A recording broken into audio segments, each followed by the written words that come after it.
26 октябр президенти ҷумҳурии тоҷикистон пешвои миллат муҳтарам эмомалӣ раҳмон аз варзишгоҳи марказии ноҳияи рӯдакӣ ки пурра таъмиру навсозӣ шудааст боздид карданд.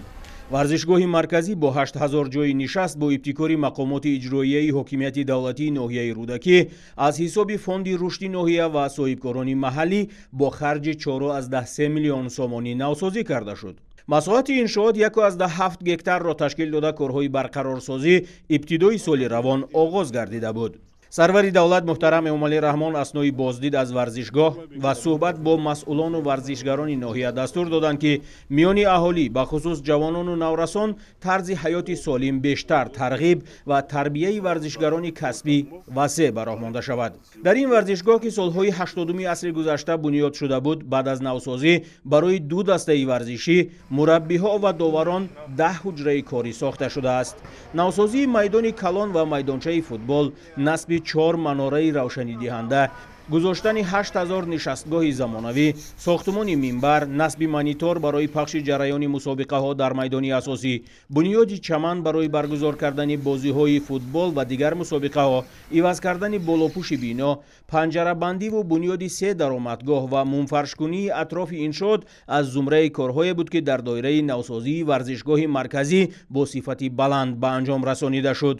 имрӯз бо шарофати асосгузори сулҳу ваҳдати миллӣ, пешвои миллат, президенти ҷумҳурии тоҷикистон муҳтарам эмомалӣ раҳмон варзишгоҳи марказии ноҳияи рӯдакӣ кушода шуд, ки баъд аз таъмиру таҷдид ва навсозӣ варзишгоҳ як ҳусни хосаи худро доро гардид, ки дар он нишастгоҳҳои иловагӣ бо дар маҷмӯъ 8000 ҷойи нишаст ва дигар инфрасохторҳо дар он насб гардид. ва инчунин дар баробари ин варзишгоҳи марказӣ дигар майдончаҳои варзишӣ футбол, волейбол, баскетбол ва майдони калон дар ноҳия кушода гардид, ки ин имкон медиҳад барои наврасону ҷавонони ноҳия ки аз амалҳои ношоиста даст кашанд ва ба варзиш рӯ биёранд. бо иловаи варзишгоҳи марказии ноҳияи рӯдакӣ худи ҳамин рӯз 4 иншооти варзишии дигар сохта ба истифода дода шуд, ки ин боз ҳам имкон медиҳад ба ҷавонҳои маҳал ки рушди варзишҳо бахусус футбол дар ноҳияи рӯдакӣ рушд намояд. аснои шиносоӣ ба пешвои миллат иттилоъ доданд ки ҳуҷраҳои либосивазкунӣ, ҳаммом, нуқтаи тиббӣ, дафтари кории маъмурият ва ҳуҷраҳои техникии ҷавобгӯ ба талаботи замони муосир аз имкониятҳои дигари нав дар варзишгоҳ мебошад.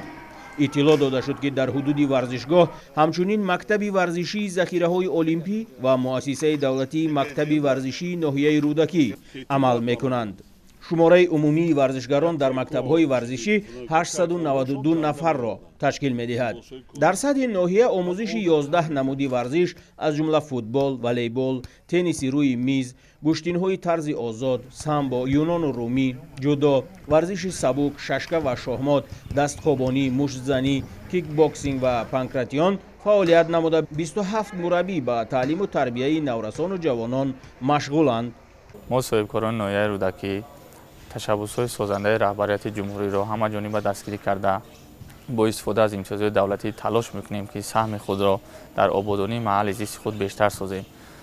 дар таҷдиди варзишгоҳи марказии ноҳияи рӯдакӣ 10 нафар соҳибкорони бо нангу номуси маҳаллӣ саҳмгузорӣ карданд.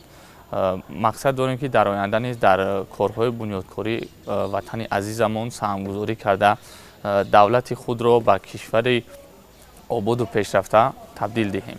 барои мо сокинони ноҳияи рӯдакӣ боиси фарҳмандист ки бо дастгирии мақомоти иҷроия ва соҳибкорони ноҳияи рӯдакӣ баъд аз навсозии варзишгоҳи марказии ноҳия ба истифода дода шуд.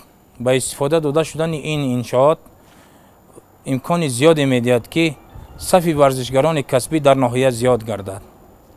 мо миннатдории худро ба масъулини ин иқдом мерасонем. фаъол сохтани 90 толори варзишӣ низ самараи татбиқи сиёсати созандаи роҳбарияти олии сиёсии тоҷикистон арзёбӣ мешавад. теъдоди дастаҳои футбол дар ноҳия ба 8 адад расида, шумораи футболбозон дар мактабҳои варзишӣ 128 нафарро ташкил медиҳад. аз ин теъдод 14 нафар футболбоз духтарон мебошанд. зимнан гуфта шуд ки дар ноҳияи рӯдакӣ 3 тими маъруфи футбол фаъолияти босамар доранд, аз ҷумла кӯктош дар лигаи олӣ, рангон дар лигаи дуюм ва тими футболи занона бо номи ситора. сарвари давлат муҳтарам эмомалӣ раҳмон аснои боздид ба корҳои анҷомёфта баҳои баланд дода варзишгаронро муаррифгари давлату миллат номидан ва таъкид доштанд ки рӯ овардан ба варзиш қабл аз ҳама нишонаи солимии инфиродӣ буда шахсе ки ба варзиш машғул мешавад аз ҳама гуна амалу кирдорҳои ношоиста дур мешавад.